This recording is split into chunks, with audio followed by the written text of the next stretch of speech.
नमस्कार, मैं रघुनाथ प्रसाद आज चर्चा कर रहा हूं अपने देश के चारों ओर जो हमारे पड़ोसी देश हैं उनके साथ हमारे देश की वर्तमान स्थिति क्या है, संबंध कैसे। यहाँ पर मैं चर्चा कर दूं अन्य सभी भारतीय की तरह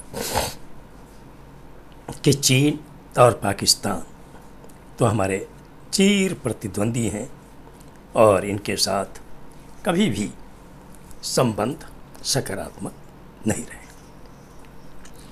आने वाले कल में भी क्या होगा कहना मुश्किल, लेकिन धीरे धीरे जो परिस्थिति पैदा हो रही है, जो परिस्थितियां अगल बगल के देशों में हो रही हैं, उससे एक भारतीय होने के नाते चिंतित होना स्वाभाविक है।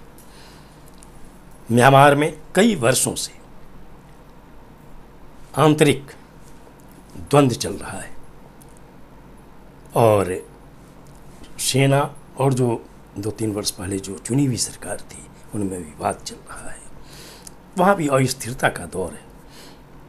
अफ़गानिस्तान में तालिबानी शासन है। अभी अफ़गानिस्तान के साथ भी पहले जैसे रिश्ते भारत के अभी तक नहीं हो पाए।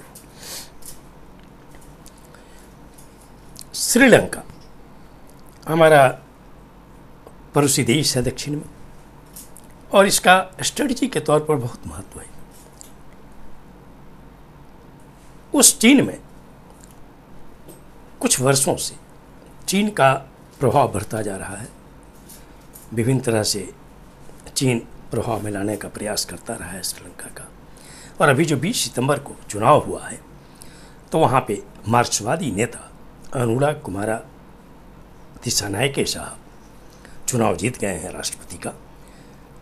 और अब वहाँ पर सरकार वहाँ भी वामपंथियों की हो गई है, एनपीपी की सरकार वहाँ आ गई है। निश्चित तौर पर पहले भी झुकाव चीन की ओर था और अब चूँकि मार्क्सवादी राष्ट्रपति आ गए हैं तो वहाँ के लिए भी भारत सरकार को बहुत ही तरीके से आगे बढ़ने की ज़रूरत है। नेपाल और भूटान जो हमारे धार्मिक और सांस्कृतिक रूप से पड़ोसी रहे हैं सदा से, और इन दोनों देशों के साथ हम लोगों के भी समझौते भी रहे हैं पुराने और आज भी अच्छे संबंध हैं, परंतु कुछ वर्षों से इन देशों के साथ भी कुछ परिस्थितियां बदलती जा रही हैं। सबसे ताज़ा उदाहरण तो भूटान का है, जहां डोकलाम में विवाद हुआ था भारत और चीन के बीच। वहां पर एक मैपिंग हो रही है, उसमें भी कुछ परिस्थिति आई है, उसे भारत सरकार देख रही है।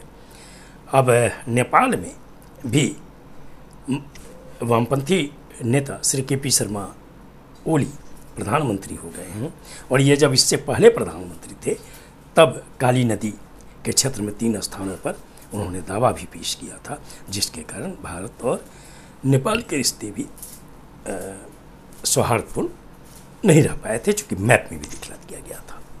मैं एक भारतीय के नाते हम लोग ये प्रतीक्षा कर रहे हैं कि भारत सरकार सभी चीज़ों पर बहुत ही बारीकी से नज़र रख रही होगी।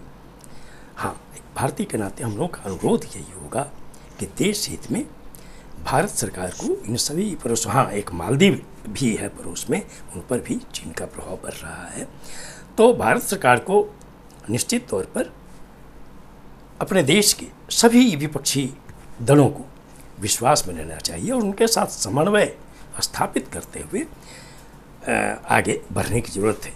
और जिस देश का निर्माण भारत की सहायता से हुआ 1971 में बांग्लादेश का, वहाँ भी अचानक सत्ता परिवर्तन हो गया 5 अगस्त 24 को और तत्कालीन प्रधानमंत्री श्रीमती हसीना वाजेद को भारत में आकर शरण लेनी पड़ी है और वहाँ भी परिस्थितियाँ बहुत तेज़ी से बदल रही है। वहाँ पर चीन भी इंटरेस्ट ले रहा है और पाकिस्तान भी इंटरेस्ट ले रहा है। ऐसी परिस्थिति में भारत सरकार अविलंब विपक्ष को विश्वास में लेकर साथ बैठकर आगे की नीति निर्धारित कर सकती है कि देश हित में किस पड़ोसी देश के साथ किस तरह से हमें एकजुट होकर आगे बढ़ना चाहिए।